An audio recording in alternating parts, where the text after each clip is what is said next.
The pre-dawn darkness of June 6, 1944, hung heavy over the French coast. In fortified bunkers and commandeered chateaux scattered across Normandy, German officers slept uneasily, their dreams troubled by the weight of defending Hitler's Atlantic Wall. The sound of waves breaking against the beach obstacles mingled with the distant rumble of aircraft engines. None could have known that within hours, the greatest amphibious invasion in history would crash upon their shores, testing not just their defensive preparations, but their very loyalty to a regime that had long since abandoned military reason for ideological fanaticism.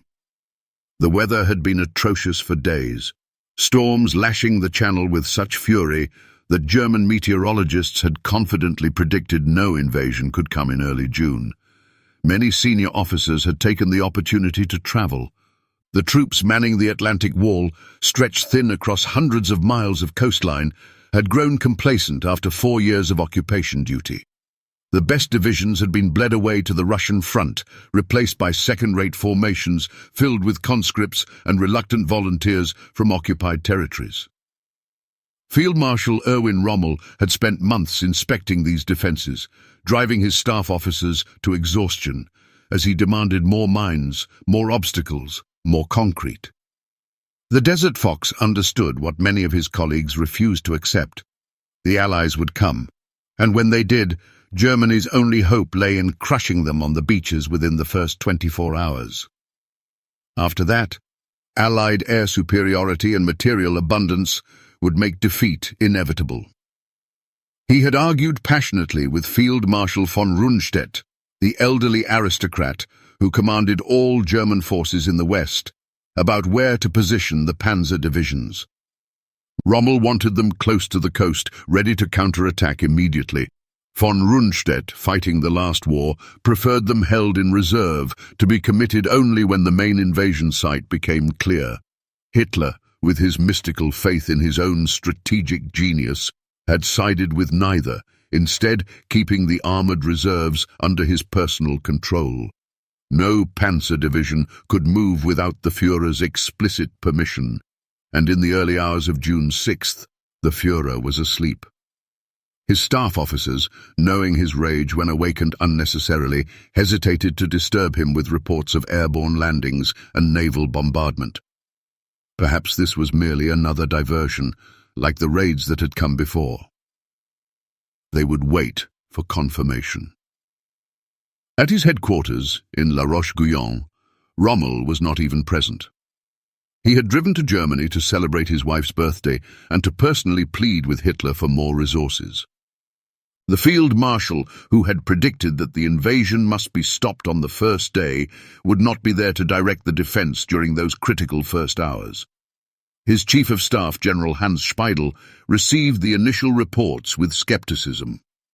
Allied deception operations had been so successful that German intelligence had expected the invasion at Pas-de-Calais, the narrowest point of the English Channel. Normandy seemed an unlikely target, too far from the English ports, too far from Germany itself. The elaborate deception, complete with dummy armies, false radio traffic, and turned agents feeding misinformation, had worked perfectly. Even as reports of parachute drops and glider landings accumulated, many German commanders convinced themselves this must be a diversion, that the real invasion would still come at Calais. The confusion was compounded by the destruction of telephone lines by French resistance saboteurs and Allied bombing. Communications between units broke down precisely when they were most needed. Commanders found themselves isolated, unable to coordinate responses, forced to make decisions based on fragmentary information that was often hours out of date by the time it reached them. As dawn broke and the scale of the assault became undeniable, the German command structure began to fracture under the weight of its own contradictions. General Erich Marx, commanding the 84th Corps directly in the invasion zone, understood immediately what was happening. Despite having only one leg, the other lost on the Russian front, he moved with remarkable speed, issuing orders for the 352nd Infantry Division to rush to the beaches. These troops, unknown to Allied intelligence, would turn Omaha Beach into a slaughterhouse, very nearly succeeding in Rommel's strategy of stopping the invasion at the water's edge. But Marx commanded only infantry. The Panzers, the mobile strike force that might have driven the invaders back into the sea, remained frozen in place.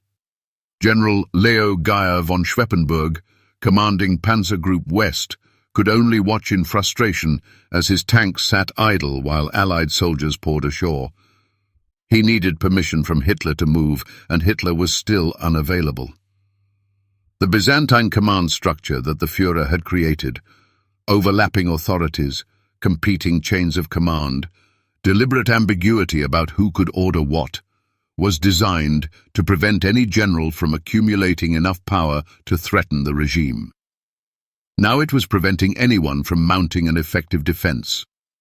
When Rommel finally received word and raced back to France, he found a complete disaster rapidly unfolding. The Allies had established their beachheads. His worst fears were being realized, but he refused to surrender to despair. If the panzers had been wasted in the first day, they would be committed now, grinding the invasion to a halt through sheer attrition. He would fight for every hedgerow, every village, every inch of Norman soil.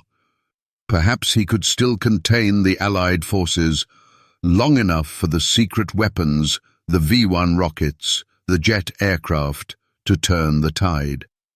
Or perhaps he could simply hold long enough for the alliance between the Western powers and the Soviets to fracture. He had to believe in something. The Desert Fox threw himself into the battle with characteristic energy, visiting frontline units, inspiring troops, improvising solutions to impossible problems. Von Rundstedt, the old Prussian aristocrat, harbored no such illusions. When asked what should be done, he supposedly replied, "Make peace, you fools." But there would be no peace. Hitler's regime knew only total war, and the generals who served him had long since crossed the line from which there was no return. Too many crimes, too many atrocities committed in their names or with their tacit approval. They could only fight on and hope for a miracle that would never come. In the following days and weeks, the pattern became clear. German tactical skill remained formidable. Their defense in depth, their counterattacks, their use of terrain showed the Wehrmacht had not forgotten how to fight. Individual German units, often outnumbered and outgunned, inflicted horrific casualties on the Allies. The battle for Caen became a grinding nightmare of urban combat. The hedgerows of the Bocage country turned every field into a fortress, every lane into a killing ground. American, British, and Canadian soldiers learned that defeating Germany would require not just material superiority, but a terrible sacrifice in blood. The German defensive doctrine proved devastatingly effective in the close terrain of Normandy. Small groups of soldiers with machine guns could hold up entire battalions. Snipers picked off officers. The 88mm anti-aircraft guns turned against tanks, destroyed Shermans with contemptuous ease. German veterans from the Russian front taught the Western Allies that this would be no walkover. Yet the German generals could not escape the fundamental mathematics of the situation. For every Allied soldier killed, another could be replaced. For every destroyed tank, 2 more arrived from America's factories. For every aircraft shot down, 10 more took to the skies. Germany had nothing left. The Eastern Front was consuming entire armies. The industrial base was being pulverized by strategic bombing. The fuel that kept the panzers running was evaporating faster than the synthetic plants could produce it. Some generals began to contemplate the unthinkable, removing Hitler from power. Rommel, the regime's poster boy, the general whose image had graced countless propaganda posters, found himself drawn into the conspiracy that would culminate in the July 20th bomb plot. He did not want Hitler dead. His sense of honor rebelled at assassination. But he believed the Führer must be arrested, put on trial, shown to the German people for the criminal he was. Perhaps then, with Hitler gone, the Western Allies would negotiate, allowing Germany to concentrate all forces against the Bolshevik threat in the East. It was a fantasy, of course. The Allies had committed themselves to unconditional surrender at Casablanca. There would be no separate peace, no negotiated settlement. But desperate men cling to desperate hopes, and by July 1944, the German generals in France were very desperate indeed. They had watched their armies bleed white, seen their soldiers ground down by an enemy with inexhaustible resources. General Friedrich Dollmann, commanding the 7th Army, died of a heart attack during the battle, officially. Rumors suggested suicide, unable to bear the weight of failure, and the certain knowledge that defeat would bring not just military consequences, but personal destruction from a regime that did not tolerate setbacks. General Wilhelm von Schlieben, commanding the defense of Cherbourg, fought with skill and determination before being forced to surrender when his position became untenable. Hitler branded him a coward. There would be no recognition for fighting against impossible odds, only rage at failure. The Mortain counteroffensive in early August represented the last gasp of German offensive capability in France. Hitler, ignoring all military advice, ordered a thrust toward Avranches, designed to cut off General Patton's breakthrough and restore the front. The generals obeyed, knowing it was madness. They had no air cover. Allied fighter bombers ruled the skies absolutely. They had insufficient forces for such an ambitious operation. They had no reserves to exploit any success. But they attacked anyway, because in Hitler's Germany, the penalty for refusing orders was death. The attack failed predictably, and worse, it created the opportunity for the Allies to encircle the German forces in the Falaise pocket. General Günther von Kluge, who had replaced von Rundstedt as commander in the west, tried desperately to extricate his armies before the trap closed. For days, tens of thousands of German soldiers fought to escape through a narrowing corridor, while Allied artillery and aircraft slaughtered them in vast numbers. The roads became rivers of blood, choked with destroyed vehicles and dead horses and the remnants of divisions that had ceased to exist as coherent fighting forces. Von Kluge himself fell under suspicion of being involved in the July 20th plot. Recalled to Germany and knowing what awaited him, interrogation, torture, show trial, execution, he took poison rather than face Hitler's vengeance. His suicide note pleaded with Hitler to end the war, to spare Germany further destruction. It was ignored.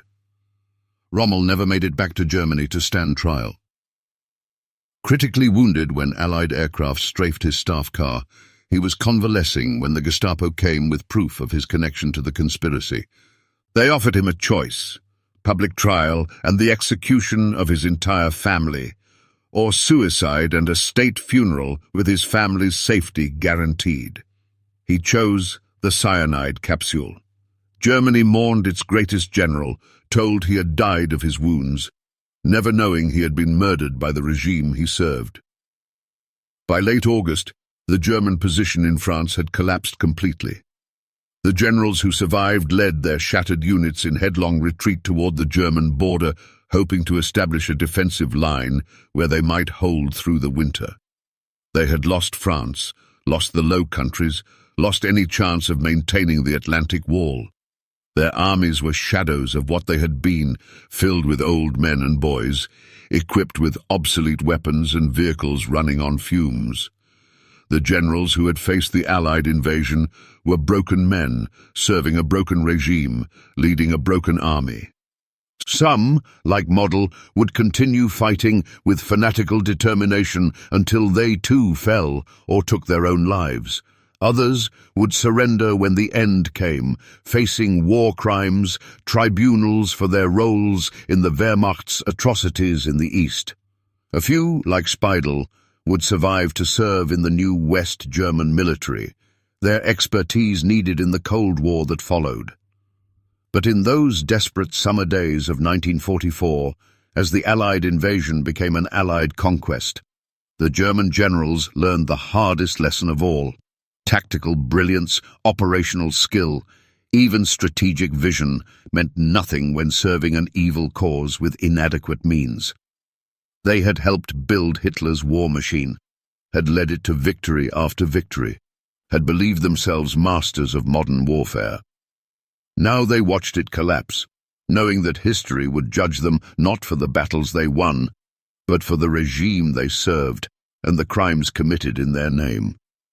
The invasion they had feared had come with overwhelming force.